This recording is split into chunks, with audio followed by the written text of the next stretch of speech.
मैं तपस्वी ऋषि मुनि तो नहीं हूँ, पर जंगल मुझे बहुत पसंद है, क्योंकि जंगल में हमें ऑक्सीजन मिलता है। क्या मिलता है? ऑक्सीजन। ऑक्सीजन हमें पौधों से मिलता है। अग्नि हमें पौधों का छोड़ा हुआ जो ऑक्सीजन होता है, बिना ऑक्सीजन के अग्नि नहीं जलती है, और बिना अग्नि के जले कुछ काम होगा ही नहीं।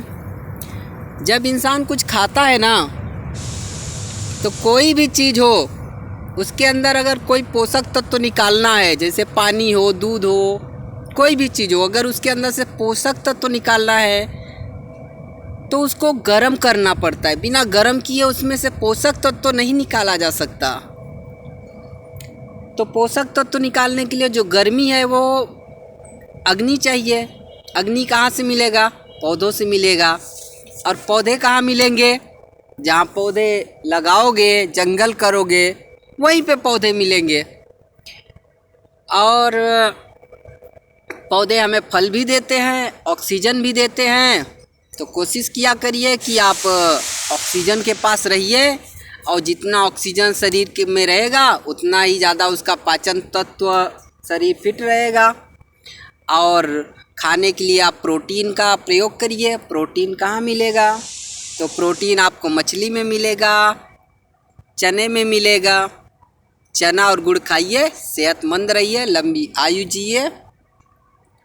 और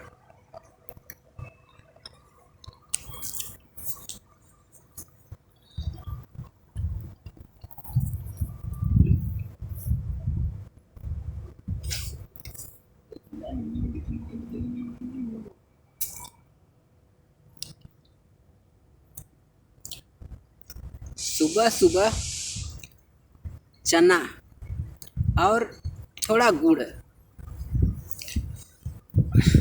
हर कोई खाने की आदत डालो। पूरे परिवार के साथ खाइए थोड़ा थोड़ा चने और गुड़। और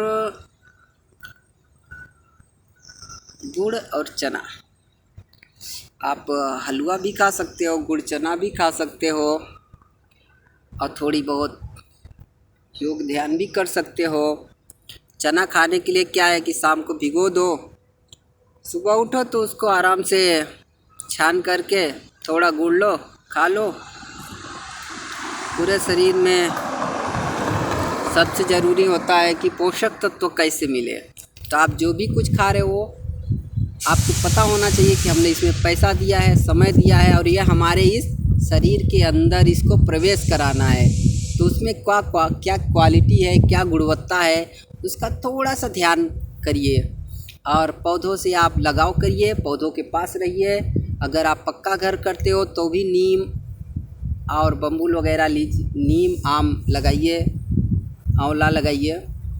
और महुआ बहुत फ़ायदा करता है। अगर महुआ कहीं मिले तो हर दिन थोड़ा बहुत महुआ, इस समय महुआ का सीज़न है, हर कोई महुआ बीनो, और महुआ को आराम से भिगो करके दूध से, पानी से उबाल के खाओ, कच्चा खाओ, कैसे भी खाओ, और स्वस्थ रहो, मस्त रहो, तंदुरुस्त रहो, लंबी आयु जियो। जैसे हमारे बुजुर्ग जीते थे, चपक के खाते थे, चपक के जीते थे, और मस्ती से रहते थे।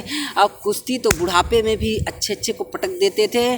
तो महुआ जो है इस समय, महुआ एक ताकतवर चीज़ है। और महुआ से आप लगाव करिए, और गुड़ चना खाइए। और जो भी खा रहे हो उसका पहले गुणवत्ता पता होना चाहिए, ठीक है? ऐसा नहीं कि हम पैसा भी दें, जो खा रहे उसमें कुछ भी दम न हो, उल्टा हमारे शरीर का दम भी निकाल दे।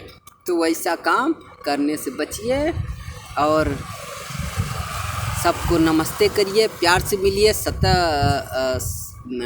मस्ती से मिलिए, और सबके साथ रहिए, मिल के रहिए, राम राम करिए। हाँ, जो भी हो पूजा करिए, ध्यान करिए। और ज़्यादा होता है तो रामायण, पुराण, वेद भी पढ़ सकते हैं अगर समय निकालते हैं तो।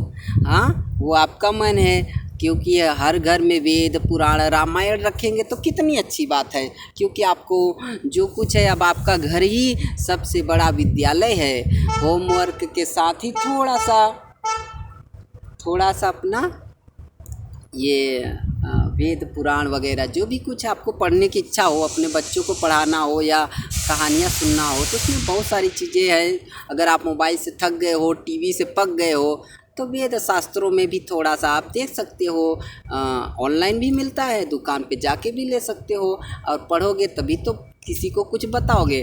टीवी मोबाइल देख देख के तो साला आँख दर्द करने लगे, दिमाग तो खाली समझो। तो देखो लेकिन लिमिट में, और थोड़ा बहुत समय संडे हो या मंडे या गुरुवार शुक्रवार आप थोड़ा वेद के लिए भी समय निकाल सकते हो। और प्रोटीन विटामिन ताकत के लिए आप गुड़ और चने और गुड़ खाओ, घोड़े की तरह दौड़ो। हाँ, है कि नहीं? चाहे पैदल चल दो, उसमें क्या है, सुबह सुबह पैदल चलना तो बहुत अच्छी बात है। चलो, जय राम जी की। हमने यूं ही सन्यासी बन गए 2 मिनट के लिए, क्योंकि हम वन में है, तो हम अपने आप को ऋषि महात्मा ही 2 मिनट के लिए बोल रहा हूँ कि ऋषि महात्माओं की जय, और बनो हर कोई थोड़ा कभी मन को कभी सन्यास में भी दे देना चाहिए। तन भले ना हो, लेकिन मन को सन्यास में देना चाहिए। धन्यवादम, नमस्कारम, नमस्ते।